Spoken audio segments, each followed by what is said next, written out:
En limite de la Vendée et Voilà, de la ça c'est aussi un silo. Charente-Maritime, une petite promenade dans la ville de Maran vous fera passer sur un grand nombre de Je ponts, de mesurais un petit peu passerelles ou d'écluses, qui est au niveau ou du vous petit obligera à chevreau contourner des qui ouvrages hydrauliques actionne eh ou des bien, barrages. si on repositionne tous les différents villages du Marais actuel sur cette ancienne carte, eh bien, on s'aperçoit que l'ensemble des villages sont positionnés sur le pourtour du Marais. David Clément est un animateur professionnel du parc interrégional du Marais Poitevin d'hier à aujourd'hui.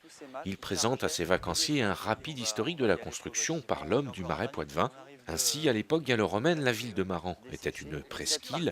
Depuis, des terres ont été gagnées sur la mer. Entre son cours naturel et puis l'arrivée de l'eau à Maran, eh bien, il y a tout un ensemble de voies d'eau. Entre terre et mer, il s'agit donc aujourd'hui de continuer à gérer l'instabilité de ce territoire Eh bien, sensible. pour se protéger des eaux de ruissellement provenant de son bassin versant. Arrivée de l'eau issue du bassin versant du fleuve de la Sèvre niortaise, flux des marées qui remontent de la baie de l'Aiguillon, seul un professionnel peut expliquer cette complexité de la gestion annuelle de ces millions de mètres cubes d'eau chargés d'alluvions. David Clément emmène ainsi son groupe à la rencontre d'un ingénieur spécialisé dans la maîtrise des ouvrages. Eau douce, eau salée, fragilité des écosystèmes, le combat est quotidien.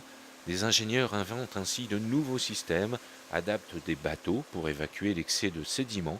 Démonstration avec ce drôle d'engin baptisé Bacarato. Donc le principe est le suivant, pour pouvoir mettre en mouvement le bac, il lui faut une énergie hydraulique. Elle est apportée de deux façons, de deux manières, soit par l'eau qui provient du bassin, je vous ai parlé du bassin versant, donc l'eau douce quand elle est disponible, c'est le cas encore au printemps, et puis quand cette eau douce n'est plus disponible, quand on en a vraiment besoin dans le marais, pour les usages, pour les activités, pour le milieu, à ce moment-là, on va prendre de l'eau à l'écluse du Brau dans le canal maritime, donc on reprend de l'eau de mer, dans un canal qui se trouve ici à quelques centaines de mètres. On va gonfler artificiellement ce canal, qui fait, je vous ai dit, 5 km de long et qui fait environ 40 mètres de large. Et on va ensuite restituer ce stock d'eau, cette énergie, à l'arrière du bateau par ce petit ouvrage ici des Enfrenaux. Voilà. Autocurage de la Sèvre niortaise, un exemple du combat que l'homme est capable de mener avec la nature. Pour ses vacanciers, une balade conviviale riche en enseignements.